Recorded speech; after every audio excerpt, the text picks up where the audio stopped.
Viewer discretion advised. Refrain from watching if you're short-tempered or get offended or annoyed easily, or if you're under the age of 18. Also, don't watch if you're touchy on the following subjects, such as mental health, suicide, firearms, veterans, dark humor, swearing, violence, war, small parts of political and world events. The host, co-hosts, and guests are not professionals, so anything mental or physical health-related topics mentioned on Asylum Arms, take with a grain of salt and contact your doctor or therapist for advice or questions on those subjects. Everyone, welcome back to Asylum Arms. This is episode 46, and today we have Veteran Plays on the episode. Veteran and Kay, how are you guys today? I'm doing all right. I'm doing solid. Super. It sounded very forced, Kay, but I'll go with it. So Veteran, would you mind telling us what you did in your time in the military? I was a 25 Bravo IT specialist. I went to basic training in Fort Leonard, Missouri. Then when I went to Fort Gordon, Georgia for my AIT. And then I got my first deployment was to Camp Arif John, Kuwait, under the 60th Signal Brigade, with a 228 Signal Company. I was over there for a year back in 2013, and then I spent the rest of my time back at Fort Gordon, Georgia, with the 67th Battalion ESB for the rest of my time here. I did like 4.5 years until, I guess you could say I got out a little early, but I kind of got kicked out early. Same. Yeah. Did they give you the general under honorable conditions, or did you get out? Oh, I got full benefits, everything and stuff. So what happened is I like to eat food, and there's this thing called the weigh and tape, to where every time they do the PT test, they gotta weigh you and tape you and stuff. Well, there came to a time to where I would fail, and then I'll be put on the Fat Boy program for a while. Then I'll pass it, then come off of it, fail, go back on it. It was like a back and forth type thing, and it just seemed like I couldn't keep my weight down. And my first sergeant came up to me after 6 months and just be like, "Hey, we keep fighting this over and over again. We don't want to keep doing this for the next couple months, so we're going to go ahead and issue Chapter 16, which is getting released from the military because I can't meet the requirements of the weigh and tape." And he told me that don't worry about the getting out transition, because I'll be receiving my full benefits, the medical, GI Bill, everything, get honorable discharge and stuff like that. That's nice. Yeah. Oh, I wish I could stay in though, but yeah. Yeah. and mine was a little different. I couldn't, since I couldn't pass a high school test, they decided it wasn't good enough to be in the military anymore. I was like, that's cool. Yeah, they fucked him over the high school test. Yeah. And then they wrote down that the base commander, or the company commander, or the squadron commander, I was in the Air Force, so squadron commander at the time, he put on my 214 that I was not eligible to enter any other military institution, not eligible to the Army or the Marines or the Navy after I got out of the Air Force. Even you being a veteran? Yep. After I got out of the military, I went to the recruiters. I tried to get back in. I tried to go in the Army. And they were like, well, the re-entry code on your 214 states that you cannot re-enter any military institution. You're cutting in and out, okay. Oh, am I? Hold on. Is that better? where would you find this re-entry code? Is it on your DD214? It's on your DD214. It's down near the bottom. I want to say left-hand corner. Maybe the right-hand corner. I haven't looked at mine in a long time. I want to know what my entry code is, because there have been a couple times I was like, you know what, I want to rejoin. I think I could actually pull it off this time. Yeah, I wanted to. I tried. I couldn't go. I couldn't go Army, Navy, Marines, any reserves, or any. So not even National Guard or Coast Guard. Not even National Guard. You want to talk about getting? Well, maybe I might be able to get in the Space Force. I wouldn't mind being a door gunner against. I don't even know. I don't know if I want to go in the Space Force. That'd be a scary thought of you being in space, Kay. That'd be a scary thought of you going to space. What? Just because I'm on a fucking alien? I mean, You know, that did cross my mind, but it's you, so that crosses my mind now. I'm just saying, if it's hot, All right, I am not first babysitting. contact, right? I am not babysitting those children of yours. Oh, baby. You let me get some of that alien pussy, like fucking her knee or something. Okay. That's what this Yeah, episode's so, turned yeah, into right off the bat. Fucking aliens. Well, you started it, but no. So yeah, I got screwed, and I really wanted to re up because I didn't know. Like, I got out in '99, and that was the only thing I had planned on. Yeah. I planned on nothing else. My life was going to go high school, military, and that Retirement. was it. Yeah, retirement. High school yeah. military retirement. That was it. And then 2 years after I went into the military, they were like, "No, you can't pass this test. We're gonna pick you up." At least much is disabled. Yeah, it took me 20 years to get fucking 80%. Yeah, that's the shitty part of it. Believe it or not, the job that I did wasn't the job that I wanted to have. Mine either, actually. It was the only job that became available over and over and over again. And plus, I talked to a lot of my old buddies, and now also in regiment, talked to some of them, and like being an I-25 Bravo, that's like a really hard.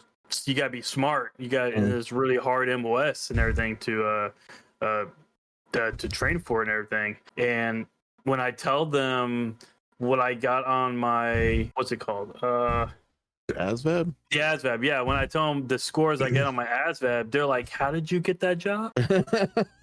What job were you originally going for, wanting to get into? I was wanting to go for 174 Delta, which is the chemical specialist, like Seaburn and stuff. Or I want to be a EOD tech. I met some EOD guys. Those guys are fucking crazy. Yeah.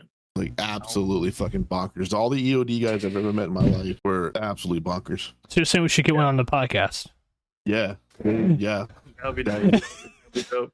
One guy, imagine the conversations you'll have. Wait, I'm pretty sure One guy I met- let's train him as EOD. Actually, he had a family, his wife and daughter, and his daughter had a guinea pig. And he absolutely hated that guinea because all it did was make noise all day, all night long. So he hated it. So he took it to the bomb range. that's where that's going. All right. And it's like, he was telling us the story. He's like, "Man, I hated that fucking guinea pig. Like, I hated it. And I'm like, "You took it to the bomb range?" He's like, "Yeah." I was like, "We're gonna for a science experiment." Like, for what? And he blew it up. You got any idea what bomb he used to blow it up? I have no idea. I just know he blew it up. And then he was like, "Yeah, my daughter asked me what happened to her guinea pig," and I said it went to heaven. I was like, "Did you tell her how fast it went?" I was like, "It went at the speed of light." As he's pulling a cigarette out of his they have the blasting caps. There's 20 blasting caps in a pack, in a plastic pack. Well, there's 20 cigarettes in a pack of cigarettes. So he used to carry cigarettes in his blasting pack. Fucking EOD guys are a fucking different story. Can I? I remember. Oh man, I remember when I was a little kid. Me and my family we went down to San Antonio for like a SeaWorld and stuff, and then we went to go by to a water park next to, I don't know if it's still there. I'm very vivid at it, but it was like a water park next to the Six Flags Fiesta down there. Yeah. And we were coming up one of the slides. Me and my dad were about to go on one of the slides, and there was a group of guys behind us, like 3 or 4 guys, and they were, I don't know what they're talking about, but they were, you could tell, like in my mind, as a kid, I'm like, what are they talking about? I have no idea what they're talking about. My dad's like, don't worry about them. They're just being crazy and stuff. And these, I don't know.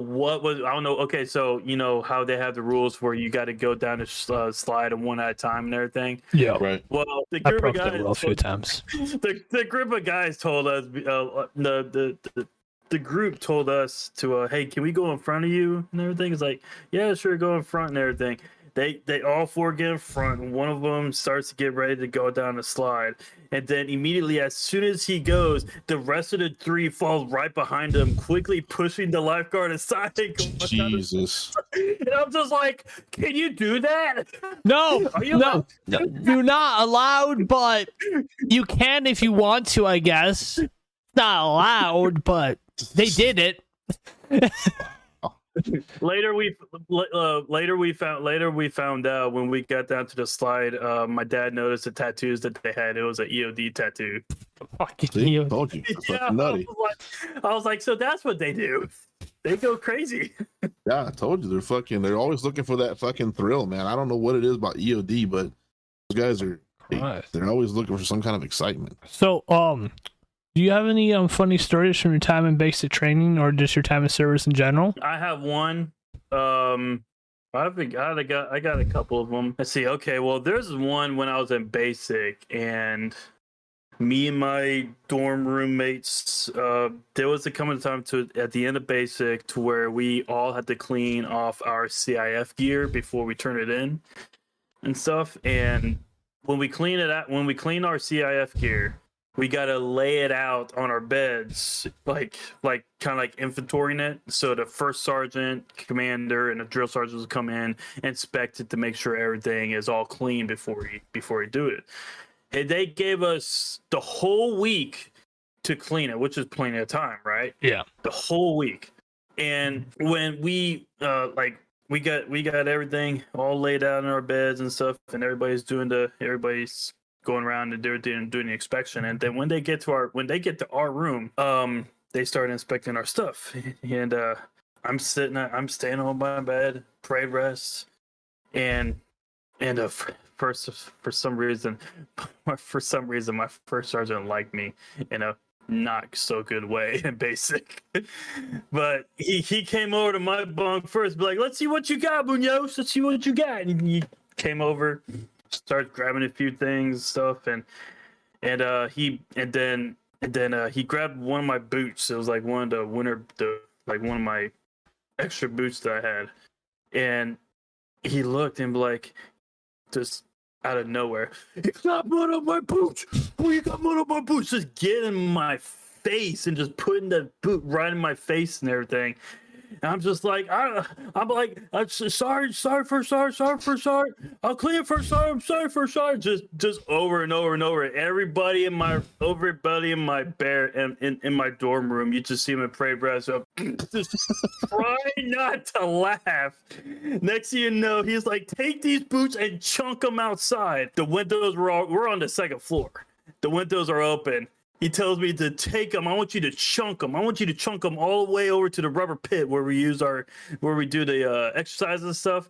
I take the boots and I just just chunk them out, just throw them out. And I would laugh if you hit a sergeant in the face.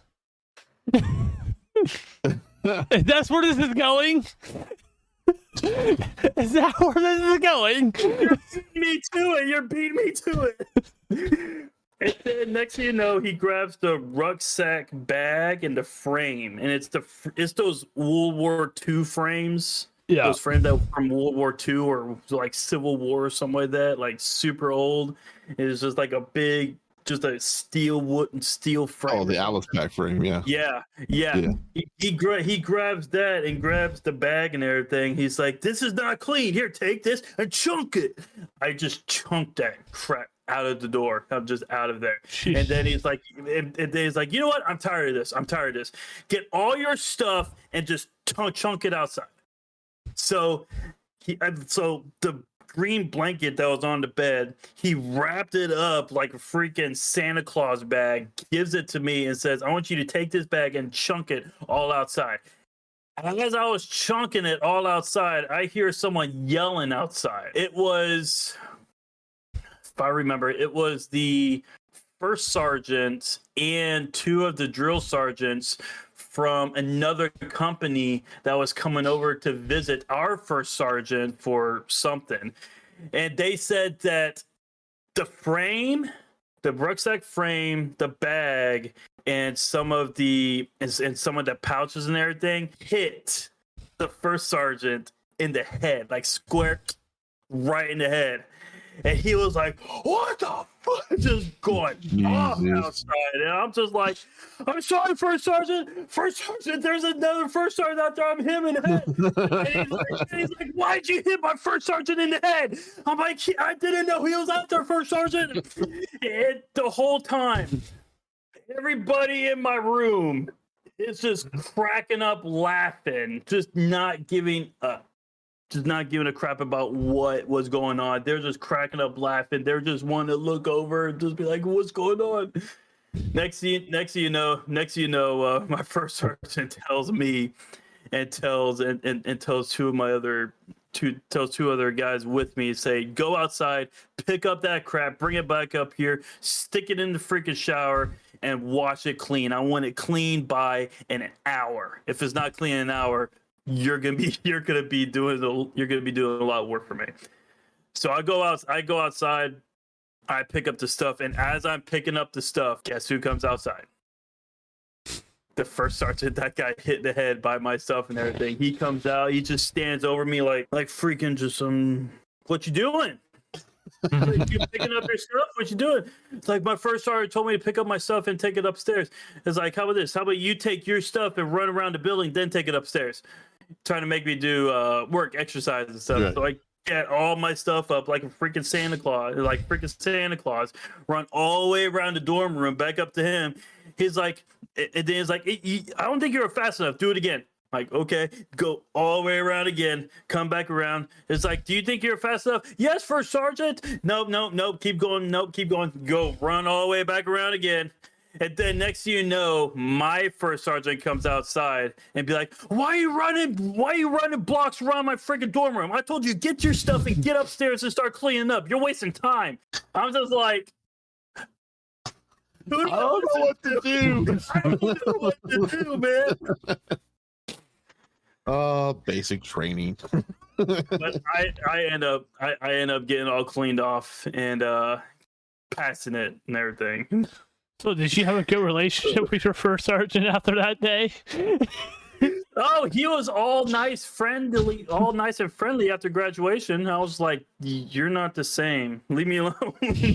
yeah, they're not the same, dude. I was like, I've told these guys before, like when I got out of basic, I went to my first duty station, went to my first AIT, and then I went back to Lackland. And I was in the class 6, just buying some shit. Like, I don't remember. I was just buying some like daily whatevers. Damn, I remember class 6. This drill instructor walks up behind me, and I see his fucking parade hat and everything. And I about lock it up because I'm like, fuck. I'm like, I haven't been out of basic that long. Yeah. But this is the first time I've seen a drill sergeant since basic, and I'm like forcing myself not to stand at attention.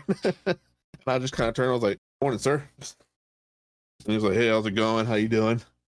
Doing all right today?" I was just like, just have a regular conversation. I was like, "What the fuck are you saying to me? Why are you yelling at me right now?" It's a surreal feeling when you realize that they're humans. They're actual people. Yeah, it's just a weird feeling because you're like, "Why aren't you yelling at me? Why am I not beating my face right now?" Oh no, my drill sergeant for my platoon was actually pretty dope. He was cool. He had that drill sergeant mentality all the time, but every Saturday when he would be on duty for our floor and stuff, they had like a dorm office. They had like a dorm office. Yeah. To where they kind of sat in and everything and stuff. He liked it so much to where he had this huge speaker monitor that was hooked up to his computer. He would open his door, put the monitor right there, and blare metal music out for about a good hour or two or something like that, just to help pass by the time. He'll do like Slipknot, Lamb of God, like all your hardcore metal bands and stuff, and it was pretty nice. It was pretty cool. My drill sergeant was not like that at all.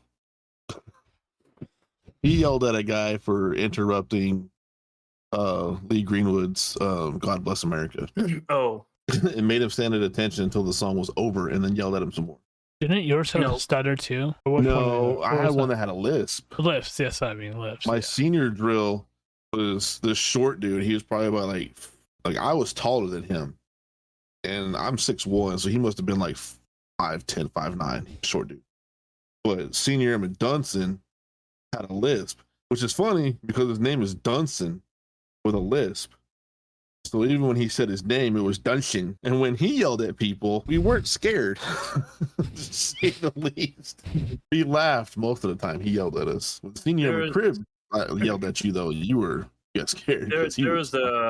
There was one drill sergeant that I know from my basic. He wasn't in our platoon. He was in 3rd platoon. And oh man, out of anybody and everybody that I've experienced in my whole entire military career, he was probably the worst ever. Now, I don't mean like the worst, like bad, like stupid or bad or something like that. I mean like his attitude, the way he talks to people and stuff. And I was like, there was a point where we would, when you're leaving the DFAC, you get out, coming out of DFAC, you get back into formation. Right. Yeah. You get back into formation, you run in formation. There was a girl that was coming out of the DFAC because as soon as you get out of DFAC, you gotta put your cover on. Right.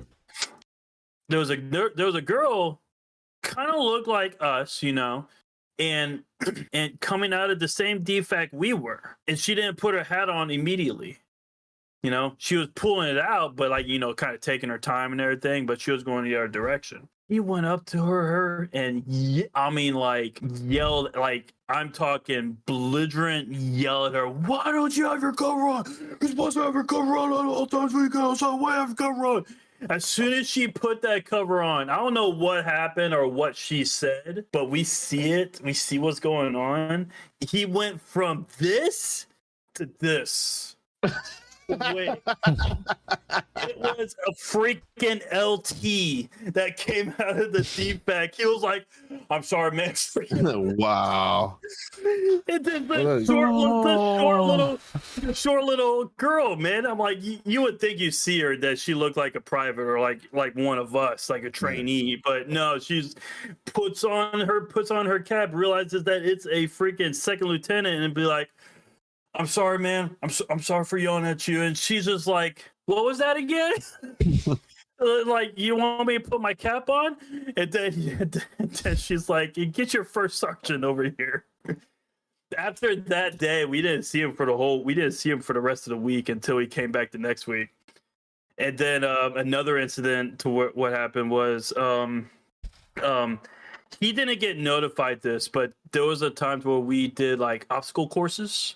Where you do the zip lines and you get your platoon gets into teams and you do teamworks across these different obstacle courses and stuff. Yeah. And we had the ruck march there. And when we ruck march, we had our weapons and our rucksacks and everything. When we get to the place, we got to set our rucksacks down and our weapons down. That's what they told us. Put our weapons down.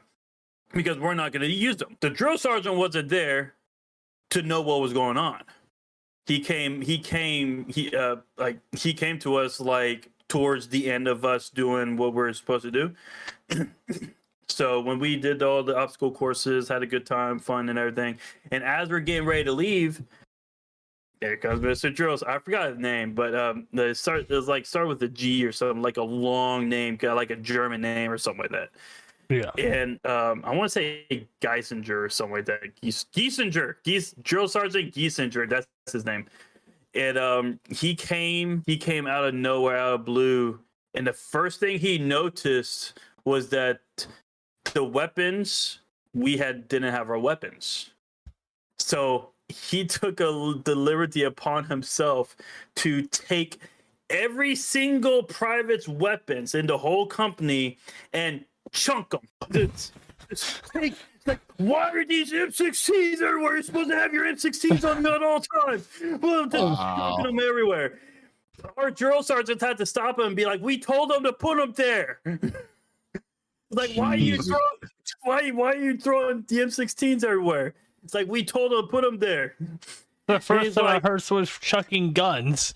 Yeah, that's a first. I'm just like we're just like we didn't do anything wrong. We did what we're told, and he was just misinformed and stuff. But guess who had to go and pick up the rifles? Us. Yeah. Not him. Us. It's like go find and pick up your rifle and go take care of it. Some of them landed in the sand and the dirt. One landed in a tree and got stuck. One of them got in a couple of thorn bushes. Oh my gosh. I'm glad to know where government funding goes to for guns to be chucked around. Oh, they're just chucking shit around. 100%. Jesus But yeah. Christ. Like another funny story that if you'd like me to share. Sure, go for it. This was when I wasn't in basic. I was in Fort Warren, Georgia, and mine would be a little cluttered sometimes, a little messy because of the stuff I had in it. So- I had a What was the percentage of people's room being cleaned when he actually called it? percentage. I would say 30-40%. Jesus. There was a lot of yelling, I'm assuming. Understand, this is where we live. So it's like Well, yeah. we get complacent. Yeah. Yeah. So it's like we just our walk in there, room. just drop our fucking ruck, or we drop our bag or whatever it is, we Yeah. put it on the Mhm. floor, and we get into the routine of this is where my bag goes. It goes right here next to the door.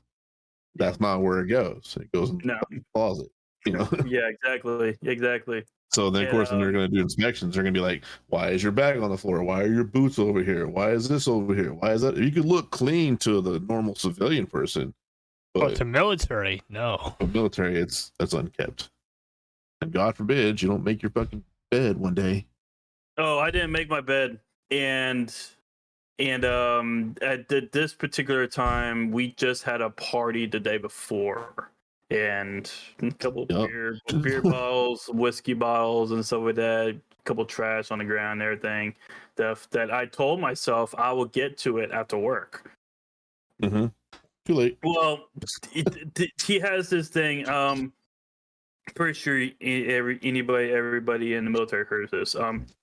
Barracks party. Yeah. Now, his version of a barracks party is what I'm about to tell you what he did to me. I had to do this 5 times. Not all in a single time.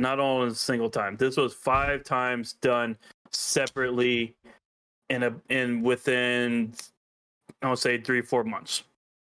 The 5th time was a lot worse, and I guess you could say I learned my lesson.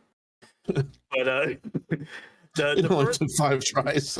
it was 5 times.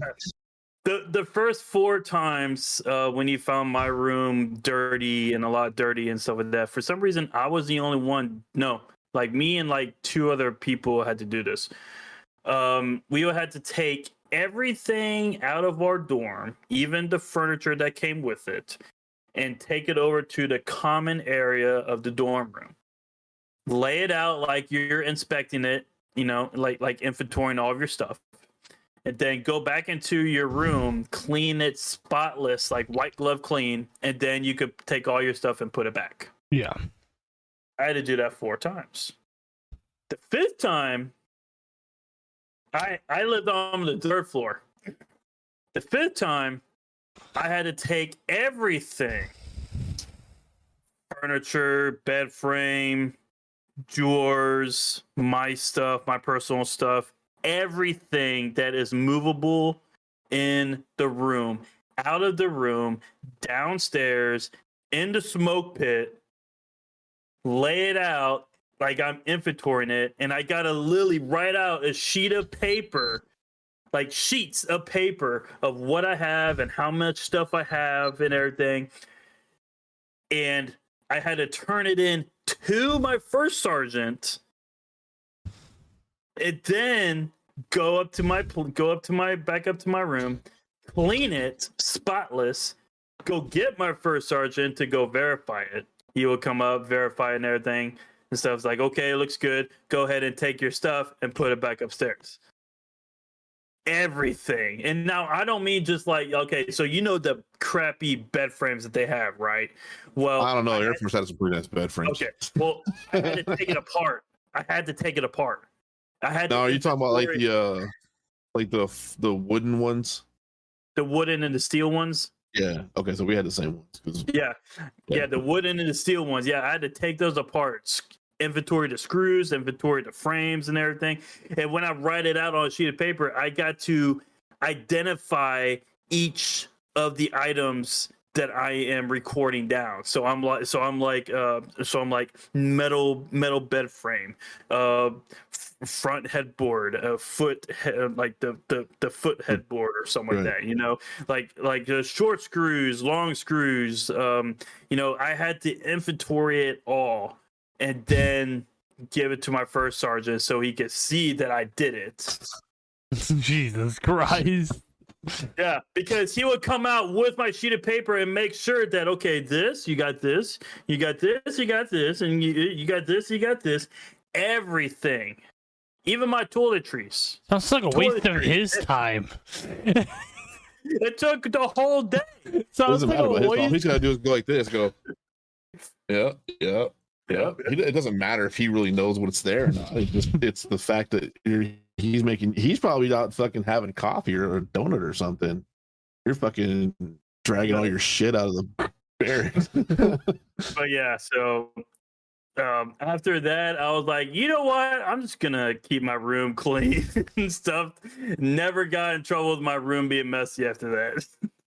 I got lucky. Like the Air Force, they don't do the only time they do room inspections is like if something happened. Yeah. And then they'll do room inspections, but they don't do random room inspections. Okay, have you ever been room inspected? What's that? Have you ever been room inspected? Yeah, I got room inspected one time because they found out that I had a pet tarantula. You had a pet tarantula on base? Yeah, I had a pet tarantula in my dorm room because I got it from a friend of mine who was getting out, and he didn't want to take the tarantula with him because his mother was definitely afraid of him. So I just like, okay, I'll put it in my room. No big deal.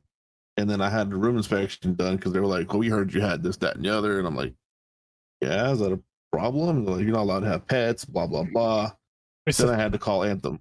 Yeah, oh yeah, you can't have it. So I was like, okay. So I had to call Entomology to come out and come get it. And they're like, is this what they're bitching about? This tiny little, I mean, the tarantula was like that big. I mean, it was small. And they're like, this is what they're bitching about? This little tiny spider? And I'm like, yeah. Jesus. The guy just reaches in, grabs it, puts it in a fucking bucket, and walks away. Like, you're not gonna take the tank? I have no use for the tank now. Dude, we had this one guy in our platoon. He is the coolest. I'm gonna say coolest straight guy. Like, he's super straight. Now I have to say this because he is also a collector. And you know what a brony is? Yes. Oh God. Yes. Yes. Very much know what a brony is. He had My Little Ponies, everything. Bed sheets, shower curtains. Would not expect that from a guy in the military. Plushy toys, collectibles, dude. You walk into his room, you immediately think that you just walked into a girl's like in a 5-6-year-old girl's room, and you just see him sitting there and be like, I collect My Little Pony stuff, and he's the straightest, most cool, chill guy you ever meet, ever, and you never get that vibe from just walk into his room. Am I still on base? I can see you just walking to him going, what the fuck? That's what my reaction. I walk in and be like, am I in the right room? Are we in the right room? It's like, yeah, man, it's my room. Where's your room? Where's your room? What is this? Jeez. I've met some bronies, and I'm like, I mean, if that's what you're into, hey, you know. Hey, yeah. I mean, I'm not here to shame you, but like, what the fuck? Of all the things in the world to be a part of that would collect, you picked this. Just threw me off. Well, especially coming from a straight guy, it throws me off a little bit. I mean, most of them are though. I know, Most true. From what I know True. of, most of the True. the bronies are straight, and you look at them and go, really? Are you sure? Are you sure? It's a pink horse. Hey, some are blue. I mean, I'm not judging people. Jesus Christ, Chad, don't fucking get up panties in a bunch. I I'm mean, gonna say that. But no, I had some weird friends like that too. Not so how many bronies, did 'cause that he wasn't have? a thing when I was in the military. So how many brony things did he have in that room? Was it just I mean, he had the bed completely sheet, so you could pretty much true? guess he had pretty much a lot. I'm assuming his room is just covered in shit. Dude, if I remember, it was like head to toe. He had like Shut up, fool. posters. He had posters, pictures, one of those plushy collectible items that stay in the box and never comes out and everything. He had like shells worth and stuff. You walk in his bathroom, he has a shower curtain, toothbrush, toothpaste, freaking toilet covers, the floor, dude. Anything and everything you would have in a house was My Little Pony stuff. That's He even had clothes, My Little Ponies, hoodies, shirts. And here's the crazy thing: we never see him wear any of it outside of his room. I mean, he's probably scared that he's probably going to get treated a certain way. Which, I mean, on a military base, you walk out of your dorm room with something like that on somebody, Well, say something. especially Army, because you're Army, right? Like, especially at Army base. I mean, in the Navy, it's probably like an everyday thing, but Marines will probably be even worse, though. Or if you walked on a Marine base with My Little Pony shit, I feel like you'd be a lot worse. oh, hey, Paul, didn't see you there. That's Paul's in the Navy. I mean, he's more of He's a in Marine, chat. though. He's a CB. He's more of a Marine, if anything. Still in the Navy, though. I mean, true. Navy is like the parents of Marines. Yeah. So, veteran, did you ever get deployed at all in your time in your service? Like video games? I said deployed. Oh, deployed. Yes. I did say play. Yeah, my first duty station was Camp Air John Kuwait's when I got out of AIT. Oh, so you went to Kuwait? Yeah, I had an uncle that went to Kuwait. Wait, he went to Kuwait like. I went to Kuwait, and the group I went with, two of the guys I went to basic and also to AIT with. Two of the guys were actually going to Afghanistan. Yeah. I even tried to convince them to change orders because I wanted to go to Afghanistan. I didn't want to go to Kuwait. I want to go to Afghanistan. I want to get in a fight. And then a lot of people, I get this all the time. A lot of people are like, you don't want to get in a fight. You don't want to get shot at. It's like, if I want to go, let me. Yeah, if I want to go get shot at. Let me. You know, I want to get in the action. That's why I joined the military. You know, I wanted to get in the action. You trained me in basic training. Why don't you send me where it's at? Yeah. Yeah, I never got deployed. I tried to get deployed, but they never deployed me. Of course, I would have gotten deployed to like some dumb shit. Like I would have gotten to like probably not Kuwait, but I've been like Guam or some dumb shit like that. But yeah, but even though at around my time they say that Kuwait was a non-hostile area, they said that there was times where we really had to be careful with what we do and what we say, especially when we get off base and everything, because like when I got there, within the first month or two, a lot of the contractors, military contractors there, some of them had to find a way to live on base for a while because there was this one guy, one contractor, that he got brutally murdered. I'm talking like limbs chopped off, murdered in his own apartment. The reason why is because he was... Everybody knows the rules when it comes to interacting with civilians over there, right? Especially females. Right. He was engaging with another married Muslim woman. Oh. The husband found out, got him and his buddies, found out where he lived, went over there in his own apartment, hacked him up, killed him. Yeah. It's fucked. It is. It's messed up, but it's like, You know the rules, and why are you gonna fuck around? You know the rules and the customs. Yeah. The customs of the country. You got to respect their customs, and we got to respect how they live there, and we got to adapt to it. How does that happen with military affairs when one of your men just gets butchered by a civilian?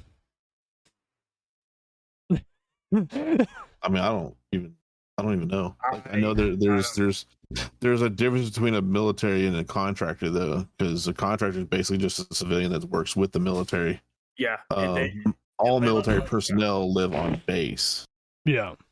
So there wouldn't be. Contractors would have to find their own place off the base. Yeah. So what would probably happen is that they would probably go to like their chief or their, what they call their not the chief, the seat, whoever their fucking like higher up is. Like they all have their sheiks. Sheik, that's what they were. Sheik. Yeah. They'd go to their sheik, who was their leader of whatever, group or whatever it was, and then the sheik would go to the base and probably talk about it.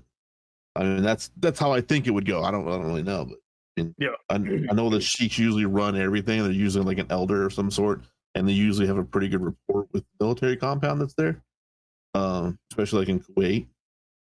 When because we've been in Kuwait since the early 90s, late 80s. Yeah. That was in the very first Iraq war. Was we battled over in Kuwait. Yeah. My uncle was over there during that time.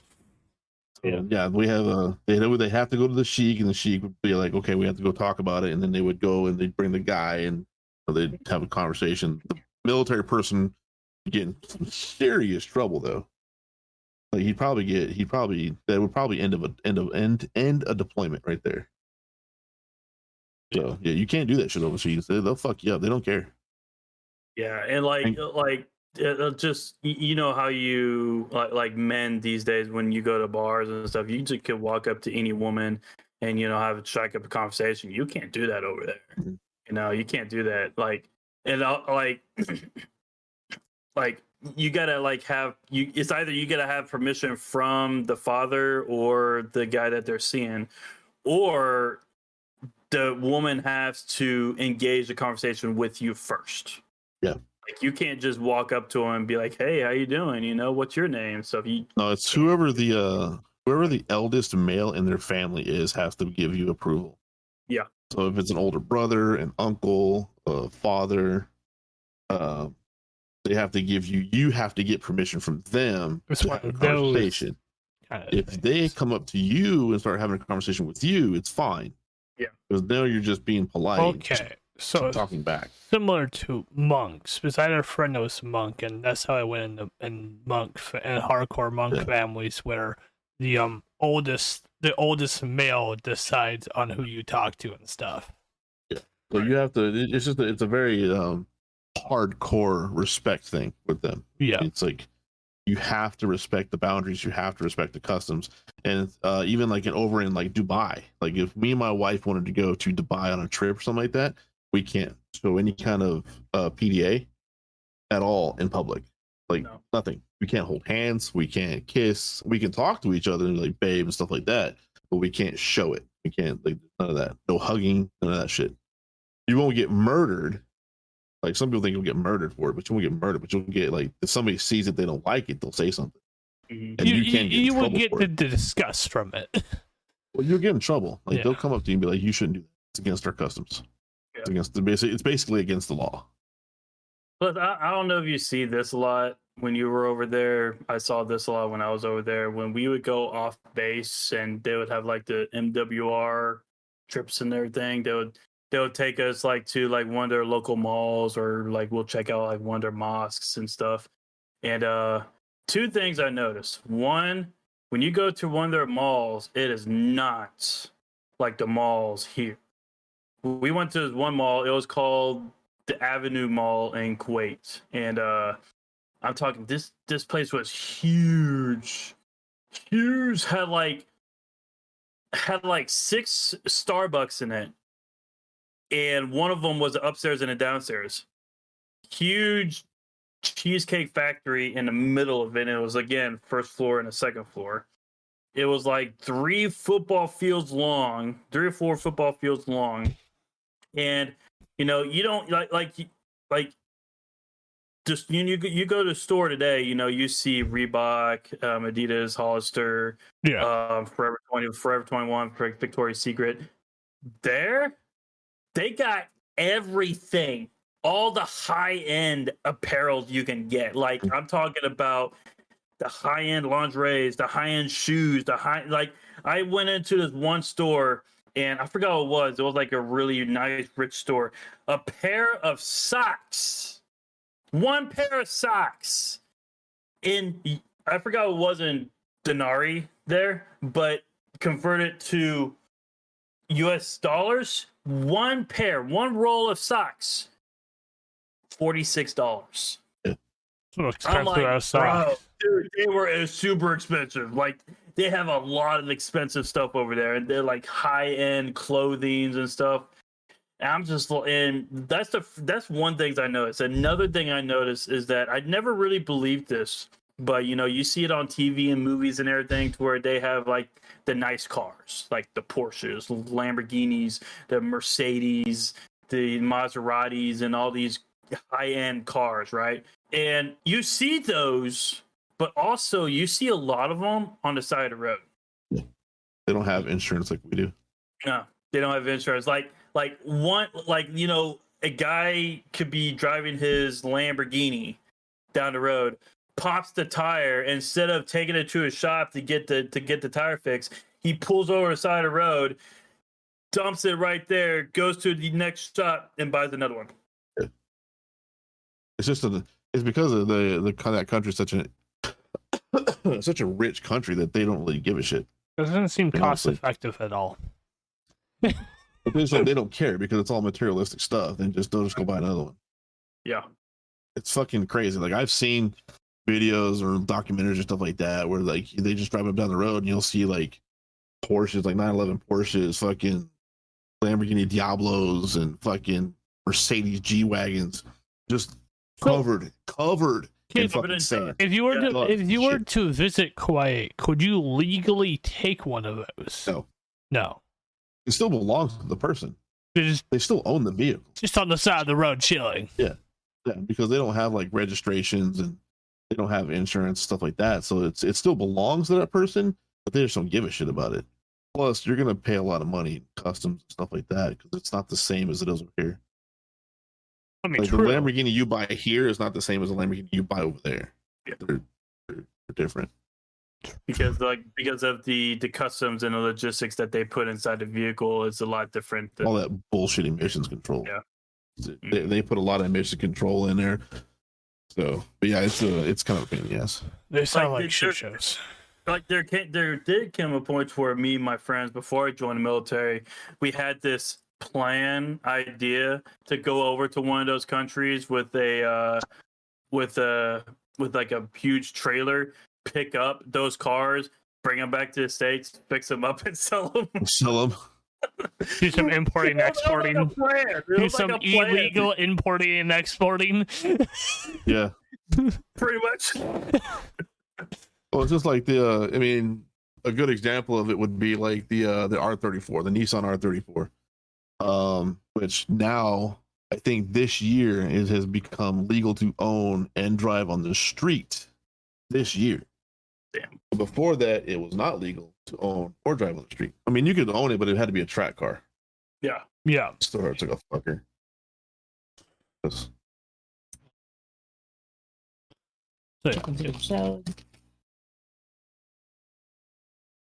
So, veteran plays.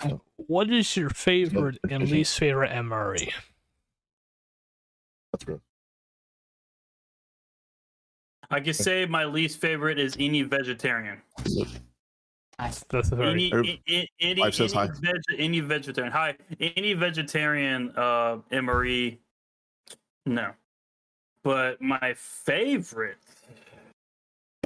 That's a toughie. I tell you what everybody says. Everybody says the chili mac or the beef stews mostly. I'm gonna turn my camera off. Oh, I can't turn my camera off. Mine would have to be the chicken fajita or the breakfast one. The breakfast one that has the maple sausage or something like that. Oh, okay. Yeah, the maple sausage, and to where you had your like the little cereal has your grains and the raisins in it or something, or the berries, blueberries. Yeah, it had to be those two because I really liked it. Like beef stew's all right, but I don't want to follow the crowd, you know. Right. You should Beef try stews are that. my favorite since like that was even like a discussion. I've always liked the beef stew. I'll eat it cold or hot, no matter to me. What's funny is to bringing back an MRE from deployment to have my family try it. They were like, "You eat this?" I'm like, "Yeah, I do. It's good." It's good. Like, this is gross. So gross. And they're all fitness junkies going to the gym and everything. So fuck you, peasants. It's good to me. I mean, I feel like eventually you get used to it because you're just forced to eat it all the time. So eventually you just get used to it. Well, MREs are typically only like eating like out in the field and shit like that, but you're on base, you still have a defac, and you still get to go have like normal cooked meals and stuff. Yeah. But like the you're Air Force on defac. deployment or something. No, on deployment, you still have a defac. Do you? They still have a defac. Depends on where you go. Yeah. It really depends on where you go, because we had a defac in Kuwait. There's a couple of them. There's only one defac on the Kuwait base that was probably the best food you could ever have, whether it's breakfast, lunch, or dinner. And if anybody's watching and you are in station or about to be stationed in Kuwait, I'd say the zone. Got zone 1, 2, 3, 4. It's not zone 6. Zone 6 has like Subway, Pizza Hut, and a little small defect, and plus like the PX Mall over there. I want to say it's zone 2. I think it's zone 2, between zone 2 or zone 3, somewhere up there. Like next to like your. It's like on the other side of a whole bunch of the highly security buildings, to where they keep all the classified information and stuff, to where before you go into those buildings, you got to go through a security guard checkpoint. You got to have a secret badge on, stuff, turn your phone and everything. On the other side of that, there's a defect over there, and I'm talking, dude, they probably some of the best freaking omelets I've ever had in my life. Not gonna lie, it's so freaking good. Good to know. Yes.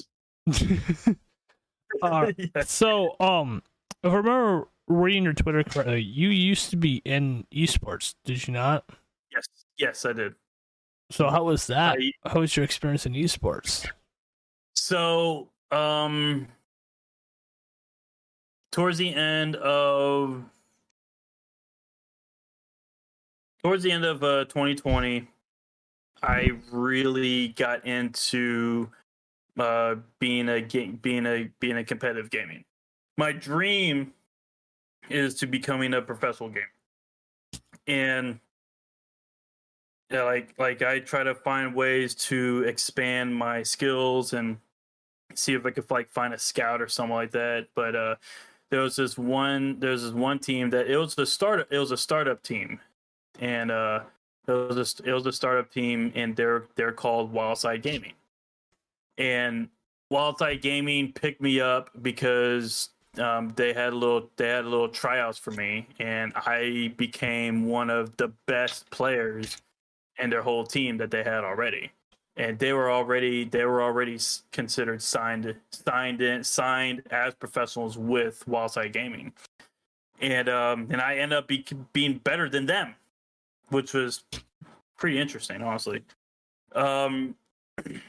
and then what happened? Then what happened was in the beginning of 2021, I ended up moving down to Galveston because that's where Wildside is based out of and everything, and moved down there so I could be closer to the team and closer to everybody, and also because Wildside Gaming was wanting to build a headquarters store type of way, like like a big esports store to where other people could come in, game on PCs, Xbox, PS4s, sell merch and everything. So pretty much like a big land center, like pretty much like a big land center for anybody and everybody to come in and play and stuff. And I wanted to move down there to kind of help out and everything and be a part of it and stuff. And in the beginning of 2021, that's when I became a signed on esports professional gamer with Wildside Gaming. And doing that, I've hosted tournaments across Texas. I've attended tournaments across Texas and also some of the neighboring states too. I mostly played Modern Warfare, CDL, and also Cold War CDL. I became captain of my team for a little bit, and then towards the end of 2021, we were really set on a lot of our sponsors. We were sponsored by C4 Energy, Ghost Energy, and Two energies. That's not common. That's not common. Usually sponsors are against other energy drink sponsors. Well, down in Houston, Texas, there's a facility that they do both C4 and Ghost. Okay, that makes more sense. That makes more sense now. Mm-hmm. And we would get like free drinks, pallets and pallets of drinks from them and stuff and everything. I actually have a picture of a freaking. I was showing off C4 can and stuff with my Wildside uniform on and stuff, and had it posted up, and they C4 actually liked it and shared it on their Instagram page. Was pretty cool. I think it was really interesting. I really liked it a lot because I've met a lot of good gamers, a lot of really, really great gamers. What made you leave? I didn't leave. What happened was towards the end of 21, COVID started to become a problem. Yeah. Like in the rising cases and stuff. And it got our sponsors concerned with our participations in the tournaments that we were going to have. So your sponsorship pulled out? Yeah. Once our sponsorships pulled out, we lost the money and we lost the traction that we needed to do what we're supposed to do in the tournaments and everything. And it caused us to lose money, and it kind of forced us to liquidate. Yeah. We had it was like it wasn't going nowhere, and it wasn't going to start up because we knew that once we lose these sponsors and lose that attraction, there was no way bouncing back from that because if we try to go to another sponsorship and everything, and they'll be like, what happened to your other sponsorships? What happened to them? Why aren't they sponsored with you? Why aren't you sponsored by them or anything? It's not impossible, but it'll be hard. Yeah, be super, really, really hard. And our CEO was losing his patience, and also on top of that, he was trying to get him and his family out of the apartment so he can have a house for himself and have a house for his family. And they were having I wanted to continue it. I really did, but I wasn't getting the same effort from my other teammates, including the team that I was captaining over and stuff. I guess you could say there were sore losers, because they would lose one match and be like, "Oh, we suck. We're trash." I'm like, if you're on esport level, you're not trash. Just saying. Yeah, if you are a signed professional at esports level, you're not trash. You have some skill. some skill that nobody can ever. Like you got recruited for a reason. Yes. Yeah, you got recruited and signed for a reason. There's no reason for you to be trash or make you feel that you're defeated in some way. But they didn't believe that, and they just decided to go with their gut and be like, I don't want to do this no more. It's just hard work and everything. It's like, well, guess what? Do you really think your other professional CDL players, Optic, FaZe, Empire, all of them be like, this is hard. I can't do this no more. It's like, no, they're sticking it in, day out, playing Call of Duty each and every day, getting better every single day. And, and look where they're at now. That's what I wanted to do. I wanted to be that guy, but I had my little debut with Wildside Gaming for a little bit. And then once it died off, that kind of forced me to move out of Galveston and back up here to Dallas-Fort Worth area in Texas. And at that point, I'd lost most of my friends, most of my teammates, didn't really have any place to go. And then next thing you know, I was watching TikTok one day and I found Regiment. And I've been with Regiment ever since. So, and would you go back into esports given the opportunity? If I had gotten the opportunity to go back into esports, yes, I totally would. I totally would. Because I know the difficulty. I know the difficulty and know what it takes to be a part of a team like that, and know the sacrifices that would have to be made for that. But yeah, I would definitely would like to go back into an esports competitive. Mm-hmm. Why don't you? Because you sign and shit. It's not exactly us just doing it. I mean, you can try out. I mean, I know there's tryouts and shit like that. I know it's not easy, but there are some tryouts and everything here in Regiment for the Veteran Gaming League, and also I know Regiment has a couple of esports teams that they're trying to build up and everything. But there's one esports team that I'm waiting for. I can't really say anything about it because it's not official, NDA. so I can't really say anything. NDA shit kind of deal. Yeah, pretty much and everything. And plus, I really don't want to jinx it and stuff. But I know it's something that's in the talks, it's in the works, and it's something that I'm very, very interested in, and I know I can be really good at. So you're working on trying to get back into it. It's just not I'm going to go out there and really push and pretty much kind of like make it happen type thing. Yeah, pretty much just trying to find a game that really I can really work with. Like a lot of people say that you could try Call of Duty again, and honestly, the way people play Modern Warfare 2 is starting to become unplayable because of all the cheaters, the hackers, and all the BS that happens in the game and stuff. It's really becoming unplayable. Like it's so unplayable that even ranked play, you go into the ranked play and you look at the top 250, you barely see at least 1, 2, 3 your top CDO players in ranked play. You know why? They don't play ranked play. They don't. Like the most of them in Optic, FaZe, and everything, they don't play ranked. The reason why is because there's so many hackers and cheaters that get on ranked play, and they're the ones that are getting up in the top 250 because they're hacking their way through, they're cheating their way through, right? And those CDO players, they don't want to be a part of that. They want to be able to play against someone that's going to play the game fairly, challenged, like be a challenge to them, and be and for them to be better and be better. And it's funny that the other COD games before it have better anti-cheats. Like, how the fuck does that work? I heard that there was a rumor that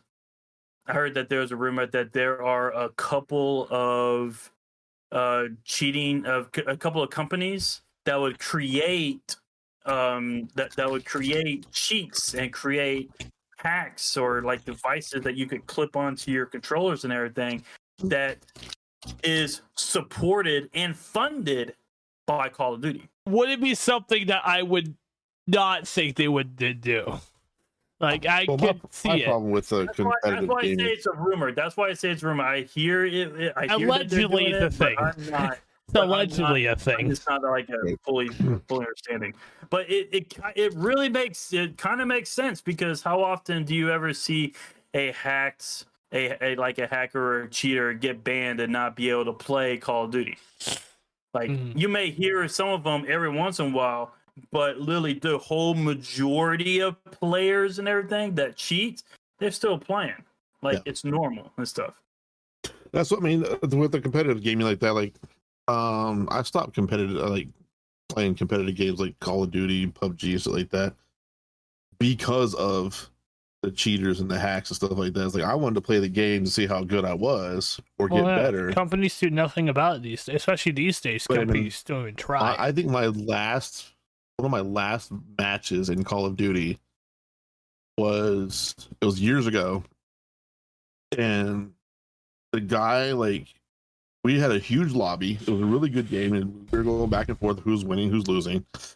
And then the guy was literally just standing in the middle of the map, just clicking his mouse button.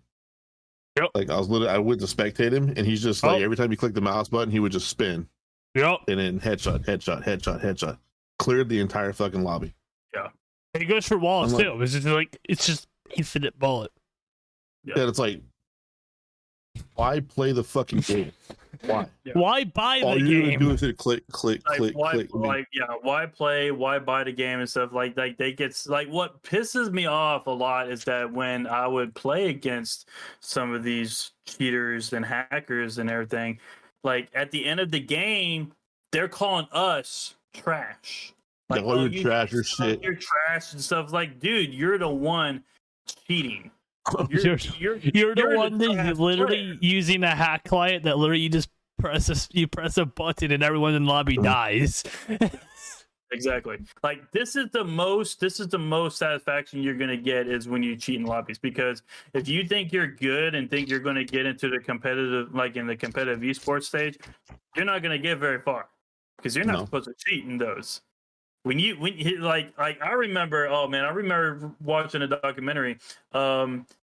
They take those very seriously. Team Optic in India. In India, there's a Team Optic in India that I forgot what game they were playing, but they had one player on their team that was cheating in the middle of a tournament. I mean, live. Oh, I saw that. I'm pretty sure it was Siege. I'm pretty sure it was Siege. Yeah, Siege. Yeah, like they caught him cheating. They didn't only disqualify him; they disqualified the whole team. Yeah, I'm pretty sure it was R6. Because then they pulled him up on the big screen, and that's how they caught him. Mm-hmm. Yeah, because he was doing so well. They were like, "Oh, let's see how good let's see what he's doing," and they pulled his ass up on the big screen, and they were just like, "Oh, well, that's not supposed to happen." Yeah, I remember hearing about that. Mm-hmm. I remember seeing that. Yeah, it's like what satisfaction you get out of it, you know? That like it's not right. And it's people wonder why to actually play the game and they want to be better than everybody else. And people wonder why practicing in esport tournaments now they literally do like metal detectors in the whole 9 yards. Because people do shit like this. I mean, right now, like I'm just having trouble trying to find a game I can just sink my teeth into. You could get back into Scum. We had a nice big new update. I went on there for a minute. I went on there once. I was just screwing around, but new mech's scary. I heard new mech's scary. They have the old ones still, but they also have newer ones. So there's two mechs. Yeah, I saw the update. Ice had mentioned the update to me, and I went and looked at the update, and I was like, "Oh, that's cool." Yeah, don't try to snipe in new mechs. They will shoot railguns at you. Yeah, I heard that's like a long-range weapon. Like it shoots from very, very far away. It's a legit railgun. Like they shoot a plasma laser at you. That seems like fun. Challenge accepted. Let me get my AT4. Now, are the I don't want to distract from obviously the podcast, but I have a question about that. What's up? AT4, they're single shot? Like there's one and done? You mean the RPGs? No, the AT4. Oh, I believe Because I couldn't find the code to I order could ammo. no. The codes are fucking weird. I couldn't. It took me forever to actually find the code, but there is legit codes on them. They're just hard as hell to find. It's not. So It's I not was what like you would think. spawning one in. It's not what you think it would be. Of course not. God forbid they put in fucking. Like, it's not what you think it would be. No, I spent out. You can ask Roshi. I spent hours looking for that code. Dead People says I need to get Starship Troopers. I looked at that game. I looked at it today. Love the movie. Not so sure about the game.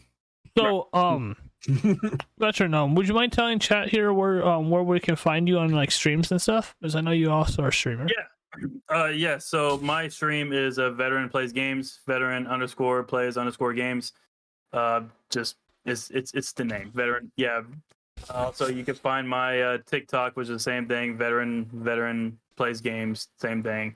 I just recently dropped a TikTok video last night because I did a stream on Battlefield 2042 last night with a couple of my guys, and I was getting some sick sniper shots, and I was able to get a couple clips of that. And my Twitter is Vet Plays Games, not veteran, but it's Vet Plays Games. I wonder where he came up with that name. What, Veteran Plays Games? Yeah, it couldn't be from the military. So no, okay. So coming out of Wildside, my name was just Veteran. Yeah, Like WSG, Wildside Gaming, WSG Veteran. And I wanted to change it and stuff, and I didn't know what to call myself. I didn't want to call myself just Veteran. So I was just veteran. like, you know, and then like, and then like one of my friends was telling me like, you know, like take your name and then find something that you like to do and then try to put that into it, you know? And I was just like, well, I like playing games. So I went to Veteran Plays Games. Oh, you don't have a kick, do you? like You're just you're just on Twitch, right? I don't. I do have a Kick. I don't have any videos on it. I have not streamed on Kick. I stream strictly on Twitch.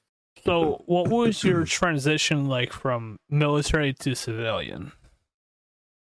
Honestly, probably the hard part about it was finding a good, suitable job coming out of the military, because I was married when I got out, and we didn't have a lot of money ourselves to get our own place. Yeah. And stuff, and the fact that I was getting out early, the lease on my housing for when we were staying on base wasn't supposed to end when I was supposed to get out. It was supposed to end my original ETS date, which was like another year. Yeah. So I basically had to pay like a prorate for the rest of those months and everything, which took most of my money away, which was bullshit. It kind of put me in a bind to where me and my ex-wife, we had to live at my parents' house until we both get jobs, work, and save money up so we could get our own place. And I guess the real difficulty was getting a job, pretty much, because I worked in the IT field, worked with computers and stuff, and you know, and there were people looking, like, there are IT jobs out there, but for some reason they're looking for like the educational instead of the experience behind it.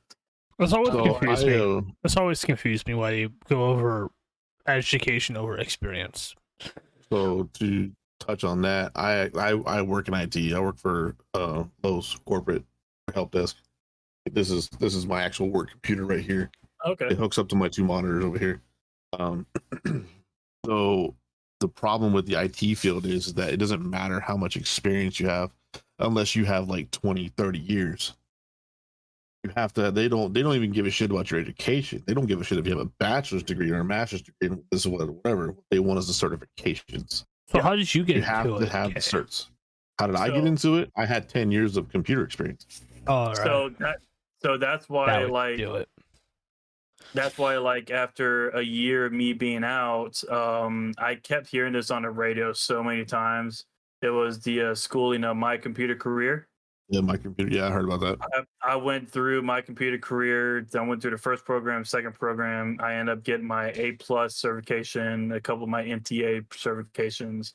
I tried to land a Security Plus certification, but was unable to. And also the Network Plus certification. And I'm not smart. I growing up in schools, high schools, and everything. I was not smart. I'm not afraid to say this, but I've been held back twice. Yeah. I've been held back in my third grade year and also my senior year because I didn't want to learn. For some reason, I did not want to learn. I didn't want to be in school. I didn't want to learn all this like BS crap and everything. Yeah. And I just didn't want to do it and stuff. I was a C&D student. Hardly ever get a B. Rare to get an A. And so yeah. So going through My Computer Career, it helped me out a lot. I was actually in the A honor roll for My Computer Career for both programs, and got certifications for it and everything. And yet still, same problem. I got the certs, I got the experience, I got the know-how, but yet I was still unable. It was still hard to land a IT job in the field in the out there. Yeah. But I was lucky enough that my dad works for Lockheed Martin. He's coming up on his 40 years, and he knew a couple of guys, a lot of directors and managers that he was able to give my resume to a couple of them, and I got accepted for working a 6-month contract for Lockheed Martin last year. Nice. And it was really fun. It was fun. It was cool and everything, but yet. I did not find it. I didn't find it I'm not saying I didn't like it. It felt like it wasn't for me. Yeah. Because I'm not smart, tech savvy, or know everything about computers and stuff. I'm not I know some things. I know how to work it and get around certain programs and stuff. But the biggest problem for me is that when somebody says, "Hey, can you build me a computer?" I'm like, I don't know how. I just skimmed through it so I could get what I wanted. I like half the stuff I learned in My Computer Career. I don't know. It was like one in one ear and one out the other. Yeah. And yeah, it's just something I didn't like and enjoy. And the job I have now, it's a good job. I have my own company truck. I am a utility locator for USIC. Basically, how you go. How you go to like new houses or something like that are being built, and you see paint and flags all over the place. Yeah, I'm the person that goes out there. I paint the ground and put flags on the ground, basically telling people that you have an AT&T line here or you have a power line here and stuff like that. Right. So that's basically what I do. And there's some days I like it, and some days I don't. But yeah, so like the whole job market thing wasn't like really fascinating to me. The only thing that really got my attention was being in the gaming business. Right. That was my I was born for the gaming business. Oh man, I want what I would love to do. I would love to. Of course, I'd love to be 100% from the VA, and then if I could swing it, what? I'm at 50%. If I could swing it and just be 100% from the VA, and then just stream, yeah, I'd quit my job. Yeah, I'd quit my job in a heartbeat. If I could afford to, I would quit my job and just stream for a living. Oh man, if I could get to the point to where I can just stream, be a content creator, stream on Twitch, whether growing to be a partner or something like that, I would quit my. I would, and if it's something that will actually sustain me and allow me to get better and grow a lot, grow better and stuff, I would quit my job and do the exact same thing. So Yeah. I mean, I that's what I told my wife so many times. I'm like, I just want to quit. Like, because I mean, I don't. It's not that I don't like my job. I'm just burnt out. Yeah, exactly. I do the same thing for 10 hours a day, 4 days a week. It's just burnt the fuck out. Mm-hmm. So my buddy Biddy, he's in my chat right now. He's in IT too, and he's been trying to get me to work with him for the longest time. And I could just go get my certs and get it done. But I'm trying to buy a house right now, so it's like I gotta have that job history and job security, stuff like that. So now I could go work with him and make 6 figures. Yes, but I'm trying to buy a house. He's trying to talk, and he keeps talking to me. He's like, just go get your certifications, and I'll get you a job. And he works as a contractor, and so basically his job, the company he works for, basically just goes from government contract to government contract. They just keep going. As long as you do your job, you basically just stay with them, and you can make money. He keeps telling me that, and I'm like, yeah, but I want to work from home because that's what I do right now. Right. Yeah. I don't want to go to an office. I want to work from home. Because I'm planning on moving to West Virginia. It's like I live in North Carolina now, and I'm going to shoot you, Kay. Shut the fuck up. I'm the fucking host. You shut up. Jesus. Okay, we're at an hour and a half. That's not what I was saying.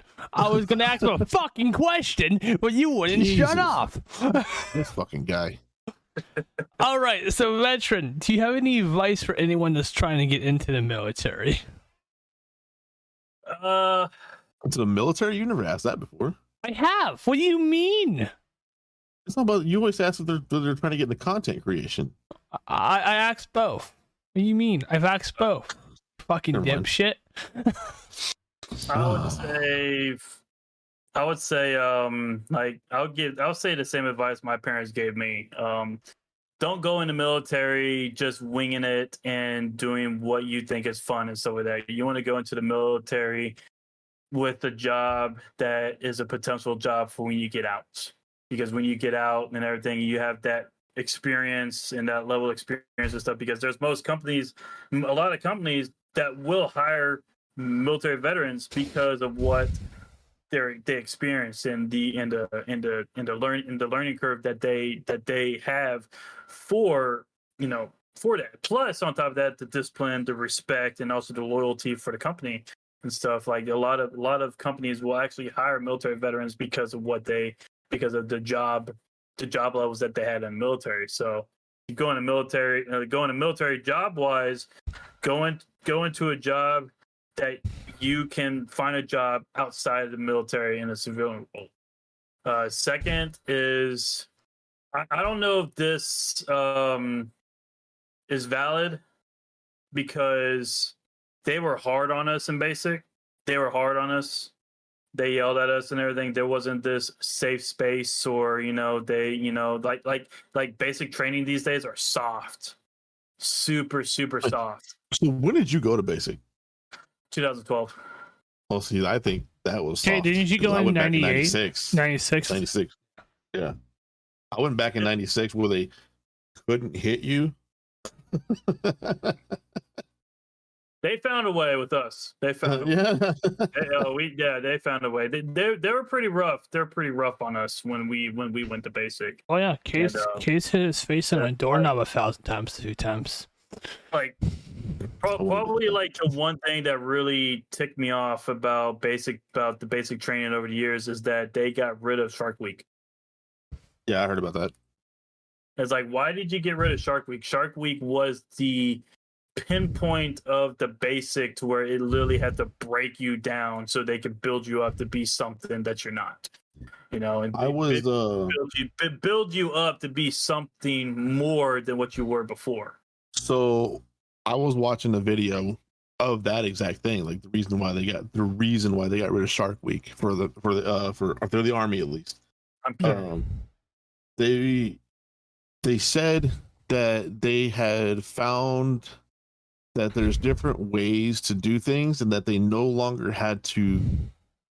was no longer viable to break someone down to build them up.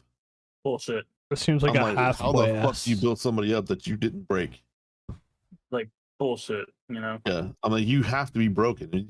You have to be. You have to think of it, and I think it's probably because a lot of all the basic trainings across the board have gotten super soft. Like the Space Force, I watched the Space Force basic training videos and stuff like that. Half the fucking like the right faces and shit. Like, what the fuck are you doing? Like, that's not how you do that. And then like they're not yelling at them as much as the Marine Corps is still doing. Marine Corps still yelling at you, but like the Air Force are like, oh well, yeah, just okay. We want you to come over here and go over there. And when I was in basic, Get your ass over here. fucking ass from this fucking point right here. Get the fuck over there. Yep, a lot of yelling, a lot of cursing. Yeah, all the time. And do it quickly.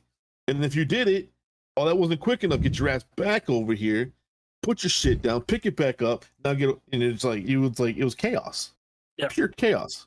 But now it's like they want to just they patch on the bottom and like, okay, now move along. But I don't understand how they're gonna. I don't understand how you build somebody up that hasn't been broken down enough to get out of the civilian mindset into the military mindset. And I think a lot of the people that are going to, I don't want to say a lot, but I know there's people that are going into the military now that don't realize that the first job of being in the military is to go to war. Yeah, like what I would say if they still had that was, don't take everything you hear in basic training, basic and AIT personal, because the drill sergeants are there to supposed to break you down and to build you up so that when you get into your next duty station or stuff like that, and depending on what unit, what country, where you go and everything, you would have some sort of a toughness in you so you can not be scared. Yeah. You need that discipline that you learn in basic training. Yeah. The first half of basic training is literally to break you out of this mental state of I'm a civilian, I can do whatever the fuck I want. The second half of the military basic training is to build you up to a military personnel to understand discipline, attention to detail, respect, all these things that you're going to have to know and do while you're in the military. Because if you fuck up one time, and there's a Marine guy, I don't remember what his rank was, but there was a Marine I was listening to, and he's like, we don't tell you to make sure that the hospital corners on your bed are this size by this size by this size just because we're being dicks. We want you to make it where this is the way we want it. Yep. Is because if we're down range and I say there's a guy over there with an RPG at 24.8 meters or whatever, I don't want you ranging for 25 meters or 23 meters. I want you ranging for 24.8 meters. Exactly. And that's the point of the discipline and the attention to detail. That's why they drill that into you. This day and age, I don't know how they're going to do that. That's pampering people until they're like, okay, well, I guess we're not going to get in that much trouble. No, I was always in fear of getting in trouble. Yeah. Like I was like, I didn't fold my underwear in 3-inch squares. Oh shit, it's 3.1 inches. Well, fuck me, starting over. I was constantly in fear of like getting yelled at. Yeah. Because you didn't want to be on the radar. It was just crazy how our military these days just got just weakening and everything. And honestly, that's why if I don't know when or if, but if the United States ever gets into another war, your only strongest forces are going to be the military veterans and the rednecks that are not in the military at all. Are going to be your strongest points. Yeah, if there's some sort of conflict on the states on the United States ground, if they come here, I don't know how effective the military is going to be, because the Air Force is going to be basically useless because all they do is drop bombs. I mean, I was in the Air Force. I mean, your strongest Air Force in the entire world times 2 is useless, because we're not going to bomb the same infrastructure that they need to use. Exactly. We're not going to bomb the roads and the railways and the supply paths, because they have to use those roads, railways, and supply paths. They're not going to do that. So Air Force is going to be useless. I mean, you're going to have the Marines, Navy's. I mean, as long as it's still out to sea, the Navy's got some pull, but it's going to be Army and Marines, and that dwindles us down to half. Mm-hmm. Then you're going to have the veterans and, like you said, the rednecks that are out in the fucking country. Just fuck around and find out. All Yep, right, guys, exactly. we are gonna raid out here. We're Of course, over our the time. cool thing is that the Geneva Convention becomes more of a checklist.